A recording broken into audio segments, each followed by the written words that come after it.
Hello, everyone. This is Joe Szymanski with Elections Daily. Today I have Delegate Elizabeth Guzmán with me. She is a candidate for the Lieutenant Governor's nomination on the Democratic side. Delegate, thank you for coming on with me this morning. Now, thank you for having me. Glad to be here. Okay, so Delegate, this is a question that I ask any candidate I have on with me. Why did you decide to run for Lieutenant Governor? Well, I see the position of Lieutenant Governor as a promotion for an effective legislator, someone who has delivered on the promises we have made to our constituents on the issues of criminal justice reform, investing in public education, protecting the environment, workers' rights. I'm proud to announce that I have already passed 19 pieces of legislation and more to come on this special session and are on the issues that I just described. And I also see the position of Lieutenant Governor as a proven leader. Since I got elected, I was elected as the chair of the class of 2017. Then recently, I was working as the Virginia co-chair of the state Senator Sanders campaign for his presidential bid, and then representing Virginia at the National Latino Leadership Council for the Biden-Harris ticket. I also represent Virginia at the Democratic National Committee. So professionally, I see that my 17-year career in local government will definitely help me be a successful lieutenant governor in the event that the seat becomes vacant and I have to step up to be a governor until an election is conducted. And at the same time, many of the progressive bills that come out of the House, they get watered down or killed in the Senate. So I want to go to the Senate to be the voice of the voiceless communities, the voice of the working class. I really wanted to understand and be part of the conversations firsthand of where is the disconnect. Because we represent the same type of constituents. So want to be part of the conversation and not pledge to be an active caucus member if elected as your next lieutenant governor. Okay, I'm glad you mentioned this, but you mentioned that you were head of the class of 2017, which you were part of this massive blue wave in Northern Virginia, especially of that in that House of Delegates class. What made you decide to hop into that race first in 2017? Well, it was a few things. I would start by saying that I did it for my children. Once Trump got elected, I had my son tell me that we had to go back to my native Peru because that foreign president, did not like people who spoke Spanish. He watched that on TV. So I felt that I owe it to them. I wanted to show him that Guzman is an American name and that we don't have to go nowhere. Then after that, it was also the lack of representation. Being elected, I was elected as the first Latina immigrant to the Virginia House. I thought that Virginia was doing better as far as representation in the legislature, but that did not happen. And that works the same way with female representation. When we got elected, there were only 16 women serving in the House of Delegates. And now we want to bump those numbers to 30. As a working mom, I wanted to show other females that this job was for a working mom, that we could also multitask and juggle multiple responsibilities and be our voice to the table when we are talking about legislation to improve the life of the families in Virginia. Okay. So in the House of Delegates, one of the big ticket items that you fought for was the expansion of Medicaid in Virginia, and you were really a major player in all of that. But on healthcare, do you want to go even further if you are elected governor, a lieutenant governor, excuse me, and push for something, even more expansive in what a state can do for its citizens when it comes to healthcare? Yeah, and I would like to just say expensive, not expensive, Yeah. But definitely, I believe that healthcare is a human right and not a privilege. And my goal is that everyone in Virginia should get access to healthcare. Right now, as you mentioned, we did a very good job as far as expanding Medicaid, but there are so many communities that are left behind. We did some more this year during the special session when we expanded dental coverage to the senior citizens. We are also trying to provide more services to pregnant women. And those pregnant women include undocumented women. Right now in Virginia, undocumented individuals do not have access to health care. And I think that's something that we need to consider as we have, as it would be the right thing to do, like with Medicaid. We will invest certain amount of money, and the federal government will give us double that funding. So we'll end up making money for doing the right thing. There are children also that are leaving behind. I would like to expand the coverage for birth, after you give birth, so you can take care of your child.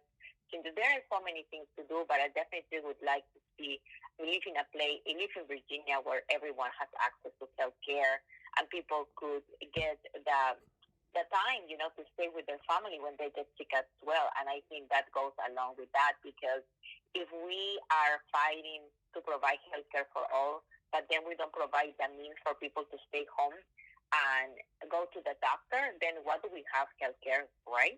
So I think that's the way to go as well. And that's one of the things also, going back to your first question, that's why I decided to run for lieutenant governor, because there are 1.2 million Virginians who do not have access to paid time off, and it's extremely necessary. Okay. As the Democratic base kind of gets younger and more activist, energy and environmental issues are becoming more and more important in Virginia. So what are your goals as it pertains to those issues? Well, I would say that I am the only candidate on this race who has gotten awards by the League of the Conservation Voters and the Sierra Club, on top of getting an A+ rating. So, but Virginia is going into the right direction. I'm very proud to support the Virginia Environmental Clean Act, but where we pledge to go 100% renewable by 2035. But if we have the means to do it better, I think that's where we need to go. Protecting the environment is something I'm passionate about. That's why you have seen, if you check my legislative package, I am introducing a resolution where Virginia could become the first state to declare that there's a climate emergency and made by humans, and we have to make sure that we act sooner rather than later, and we can be the leader in the country by acknowledging that, that human activity contributes to global warming. So we'll definitely have to do that as well, and we just need to do more policies to protect the environment, and that includes, solar farms, with the conversation of the farmers. We have to talk about also, how can we do for to help the areas on tidewater and the Eastern Shore as well. So all of that I would like to accomplish. All right. Your background before you became a delegate, and still is as a social worker, and that's been very apparent in your campaigns. So can you detail some of your plans for criminal justice reform? Because that's something that you're quite clearly passionate about, as it's kind of shown out throughout all your 3 campaigns so far. Yes, on top of being a social worker, I was also a caste child advocate. I've seen how our Black, Brown, and Muslim brothers and sisters get profiled in the criminal justice system. And I made that an issue of my campaign, increasing the age of minors, trial as adults, providing timely compensation to wrongfully incarcerated individuals, providing also decriminalizing marijuana, having public defender's office in the Prince William County, diversifying the benches across the Commonwealth. That is just the beginning. I think the next step, we have to definitely legalize the adult use of marijuana. We had to have a policy for expungement. If we are the country of second chances, we definitely have to look at people to give them a second opportunity. And these issues are so important to Virginians. When I was knocking on doors and talking to people at the doors, I have constituents, that now have master's degrees, doctoral degrees, PhDs, but they cannot work for the government, or they cannot work for a school system because they have that when they discharged when they were young. So I think that doing that, it will be the right thing to do, going into that direction. So lots of the favored candidates for Democrats in statewide races, including yourself, come from Northern Virginia. Are you at all concerned about a possible geographical imbalance if all 3 statewide candidates come from Northern Virginia? say that my candidacy is unique. I would say that number one, the only immigrant on the race. I would say also that I represent a majority-minority county, which is Prince William County, and is unique in the Commonwealth. And I also represent Fauquier County, and I've been proudly representing, Fauquier and rural areas. So I would say that as a legislator, I have the experience to represent the needs of both areas, and I have delivered for both. So I think that's what it makes my candidacy different than other candidates on the race. So, how has it been running statewide during a pandemic, where obviously you cannot do many of the things that you would do for a statewide race during normal times? Well, I could tell you that this is not new to me. I've been campaigning statewide in the past as the chair of the class of 2017 when I had to do it in person and make sure that every member of the class of 2017 got reelected, and that happened. And then as I was the chair of the Bernie Sanders campaign, I traveled with the senator as well to Norfolk, to Northern Virginia, to Richmond, in Alexandria, opening offices for his campaign. And then we went into the COVID world. And in the COVID world, I was elected as a DNC member in the midst of a pandemic by holding listening sessions, virtual listening sessions in every single congressional district. And then as a member of the Biden-Harris campaign, leadership member, I've been campaigning also virtually. So what I would say is that what I miss is the shaking hands and seeing people in person.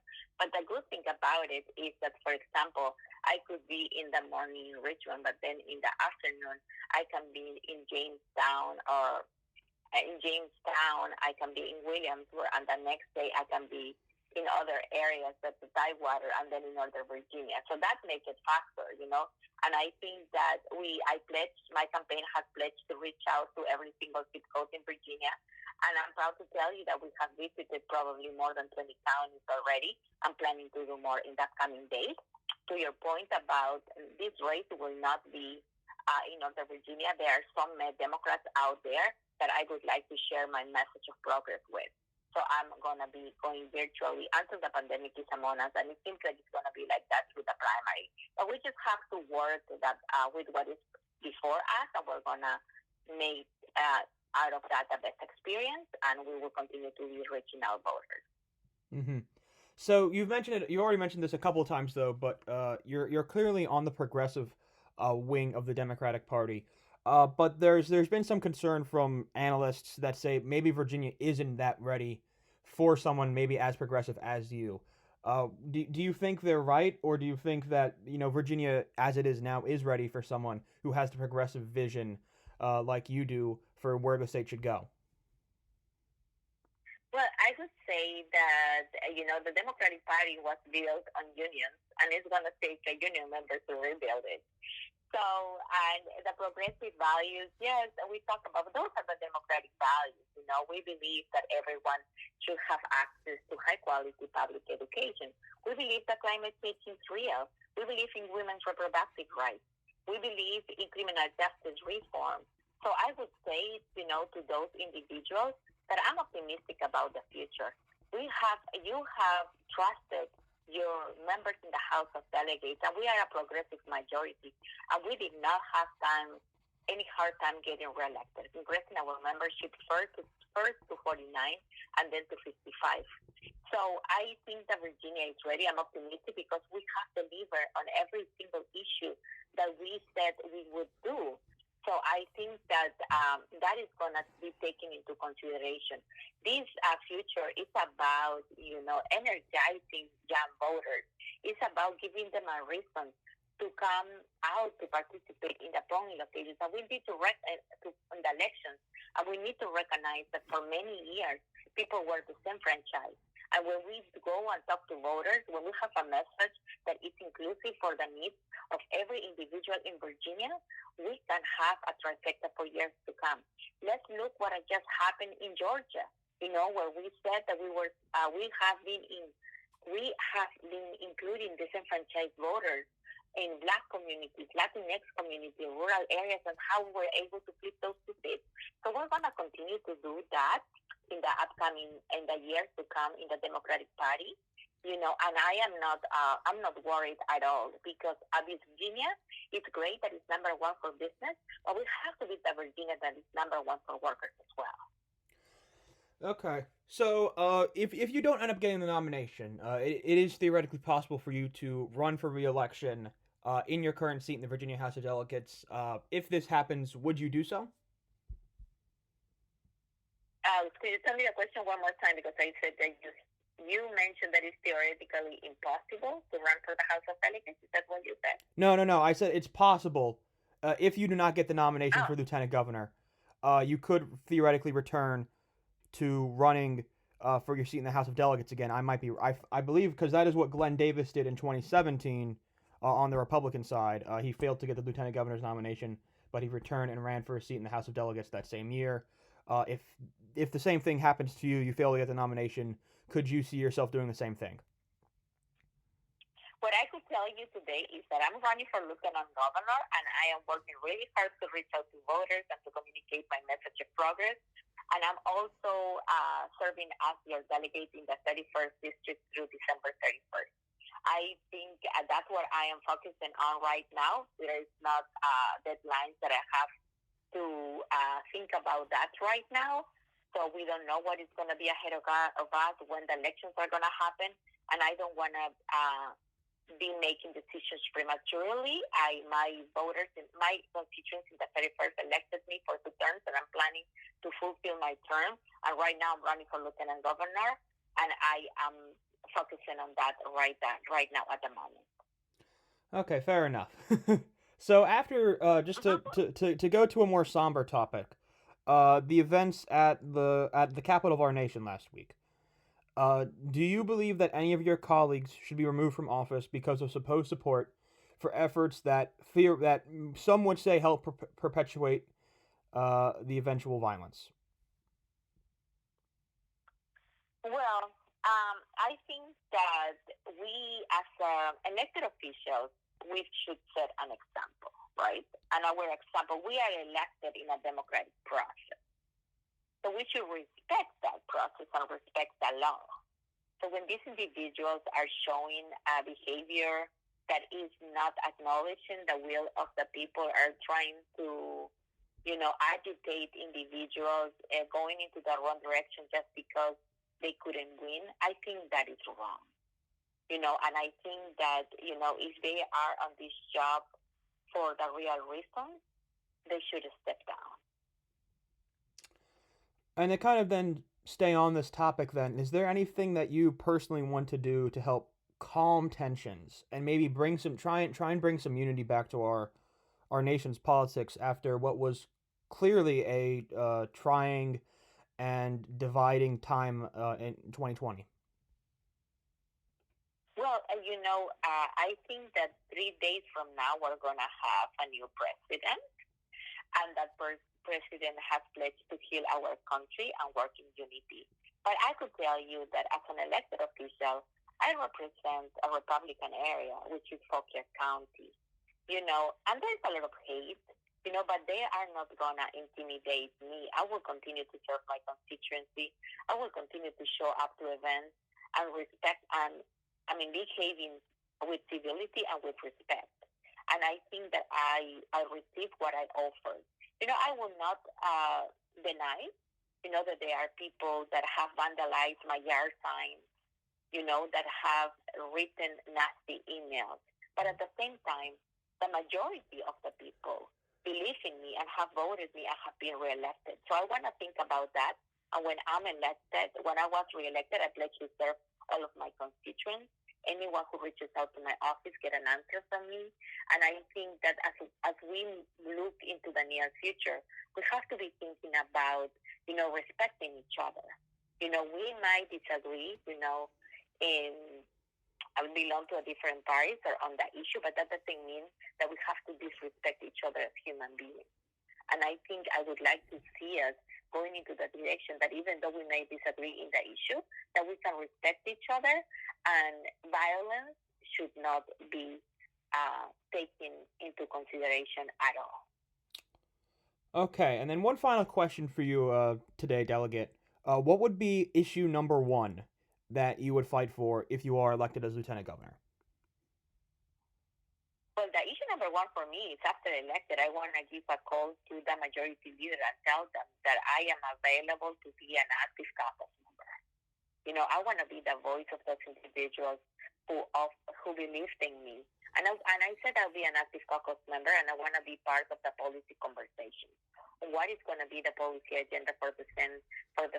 How can I contribute to that conversation, representing the communities that I represent, and proving that I've been fighting for working people and marginalized communities.